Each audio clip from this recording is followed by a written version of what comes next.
কোচবিহারের স্ট্রংরুমের বিজেপির প্রতি পক্ষপাতিত্বের অভিযোগ কেন্দ্রীয় বাহিনীর, অভিযোগ তৃণমূলের। ইভিএম মেশিন পাহারা দেওয়ার জন্য কেন্দ্রীয় বাহিনীর জওয়ানদের সাথে ডিআরডিসিতে থাকছে তৃণমূল, বিজেপি এবং বিভিন্ন দলের কর্মীরা। তৃণমূলের তরফ থেকে অভিযোগ করা হচ্ছে, রবিবার রাত 11টা থেকে রাত 1টা পর্যন্ত তৃণমূল কংগ্রেস কর্মীদের বার করে দেওয়া হয় ডিসিআরসি থেকে। এর পেছনে কেন্দ্রীয় বাহিনীর জওয়ানদের মদত রয়েছে। বিজেপিকে সহযোগিতা করা হচ্ছে বলে অভিযোগ করেন কোচবিহার জেলা তৃণমূল কংগ্রেসের জেলা সভাপতি অভিজিৎ দেবভৌমিক। সোমবার এক সাংবাদিক বৈঠকে এমনটাই অভিযোগ করেন তিনি বলেন, রবিবার রাত 11টার সময় পালাবদল করে তৃণমূল কংগ্রেস কর্মীরা যখন ইভিএম মেশিন পাহারা দেওয়ার জন্য ডিসিআরসি সেন্টারে ঢুকতে যাচ্ছিল, তখন ইচ্ছাকৃতভাবে তাদের বাধা দেওয়া হয় এবং তাদের বাধা দেয় কেন্দ্রীয় বাহিনীর জওয়ানরা। তাদের মারধর করা হয় বলে অভিযোগ। রাত 11টা থেকে 1টা পর্যন্ত কোনো তৃণমূল কংগ্রেস কর্মীকে ঢুকতে দেওয়া হয়নি। এই মর্মে অবজারভার মুখ্য নির্বাচন আধিকারিক পুলিশ সুপারের কাছে লিখিতভাবে অভিযোগ জানিয়েছেন তৃণমূল কংগ্রেস। তবে এই ঘটনায় কোচবিহার জেলা বিজেপির সাধারণ সম্পাদক বিরাজ বোস মন্তব্য করে বলেন, তৃণমূল হেরে যাবে এটা তারা বুঝে ফেলেছে, তাই কেন্দ্রীয় বাহিনীকে উল্টোপাল্টা ভাবে আক্রমণ করার চেষ্টা চলছে। গতকাল রাতে আমরা জানতে পারলাম রাত 11টার সময় নর্মালি ওখানে যে ডিআরডিসি স্ট্রং রুম আছে সেখানে আমাদেরকে বলা হয়েছিল স্ট্রং রুমের দুটো জায়গাতে ইভিএম রাখা, একটা হচ্ছে কুচবিহার পলিটেকনিক এবং ইউনিভার্সিটি বিটিআর ইভিনিং কলেজ। এই দুটো জায়গাতে যে 7টা অ্যাসেম্বলির ইভিএম মেশিন আছে সেগুলোকে সিসি ক্যামেরার মনিটরিংয়ে টোটাল এরিয়াটাই under surveillance of CC camera. সেখানে যে মনিটর রাখা হয়েছে সেটা বিটিআর ইভিনিং কলেজে রাখা হয়েছে। সেই মনিটরের সামনে বিজেপি এবং তৃণমূল সহ বিভিন্ন রাজনৈতিক দল তাদের গার্ড বা তাদের দলের তরফ থেকে সিকিউরিটি হিসেবে কাউকে সেখানে নিয়োগ করতে পারে। আমরা আমাদের পার্টি থেকে 2 জন করে 3 শিফটে আমরা লোক রেখেছি।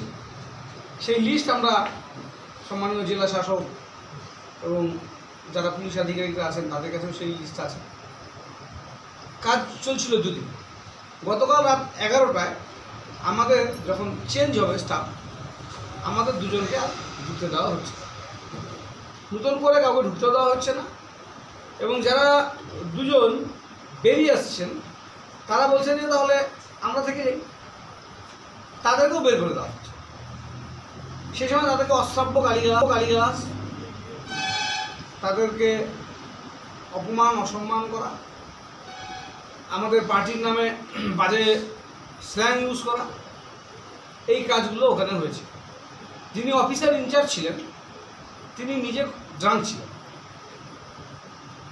এবং তারপরে এই খবরটা যখন আউটব্রাস্ট হয় আমাদের পার্টি কর্মীদের কাছে আসে এবং আমরাও জানতে পারি, পার্টি কর্মীরা যে যেখানে ছিল সেখান থেকে গিয়ে তারা পলিটেকনিকের সামনে ডিআরডিসির সামনে তারা বিক্ষোভ প্রদর্শন করেন। এবং আমিও অলরেডি বাড়ি থেকে তখন স্টার্ট হই, তখন রাত 1:30 মতন বাজে। এবং আমার রাস্তায় এই পথটুকু আসতে যেটুকু সময় লাগে এর মধ্যেই সেখানে বাহিনী আমাদের পার্টি কর্মীরা যারা বলতে গিয়েছিল, কেন বিজেপির লোক বসে থাকবে, তৃণমূলের লোক কেন বসে থাকতে পারবে, কেন মনিটরের সামনে থেকে তৃণমূলের লোককে তুলে দেওয়া হচ্ছে এবং 2 ঘন্টার জন্য, এটা 2 ঘন্টা ব্যাপী চলল। এই প্রশ্নটা করার জন্য তাদেরকে সিআরপিএফ লাঠি তুলে তাদের উপরে অ্যাটাক করে। সেখানে আমাদের পার্টি কর্মী কয়েকজন আহত হয়। সিরিয়াস ইনজুরি না থাকার জন্য আমরা তাদেরকে হসপিটালে ভর্তি করিনি। কিন্তু তারপরে যখন আমি সেখানে পৌঁছাই, বাহিনীর যারা অধিকর্তা ছিলেন তারা আমাকে পরিচয় জানতে চান। পরিচয় দেওয়ার ফলে বলেন যে यहाँ पे अगर कोई हल्ला होगा तो लाठी नहीं, हम गोली भी कर सकते हैं। तो हल्ला किस बात का? हल्ला तो कोई ऐसे नहीं आया हल्ला करने। आप हमारे जो गार्ड है, जो सिक्योरिटी है, जो इलेक्शन कमीशन के कंसेंट में वहाँ पर बैठा है, आप उनको निकाल रहे हैं। सीआरपीएफ और एक पुलिस अधिकारी हमारा वेस्ट बंगाल पुलिस का भी है,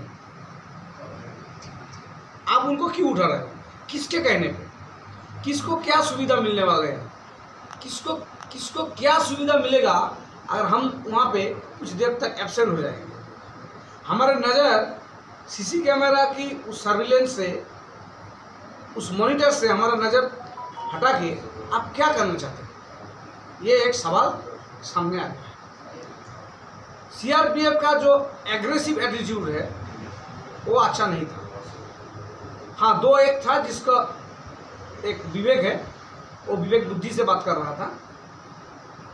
कई लोगों में विवेक बुद्धि भी नहीं थी, जो कुछ भी बोलने के लिए वो आ गया और हमारे पार्टी वर्कर्स को मारना पीटना शुरू कर दिया। जबकि एक लीगल पॉइंट था कि हमारा पार्टी वर्कर्स को आप एंट्री दो, वो जाके मॉनिटर के सामने बैठे रहेगा, जिनको आपने 2 घंटा बाद बैठने दिया। আপনি কি আপনার বাড়িকে আভিজাত্যের ছোঁয়ায় সাজিয়ে তুলতে চাইছেন? তবে বিশাল এম্পোরিয়ামের কাছে আপনার স্বপ্নের বাড়িকে সাজিয়ে তুলুন। এখানে ঘর সাজানোর শোপিস, পর্দা ও ইউনিক ডিজাইনের যাবতীয় আইটেম পাবেন। সকলের 1 নম্বর নির্ভরযোগ্য প্রতিষ্ঠান, ঐতিহ্যের আর এক নাম বিশাল এম্পোরিয়াম। আমাদের ঠিকানা বিশাল এম্পোরিয়াম 375 BS রোড, কোচবিহার। বিশদে জানতে কল করুন 9830157944 অথবা 03582224691 এই নম্বরে। এখন কোচবিহার মিশন হাসপাতালে উত্তরবঙ্গের মধ্যে প্রথম অত্যাধুনিক ফোবিয়া ফ্রি 1.5 টেসলা এমআরআই পরিষেবা।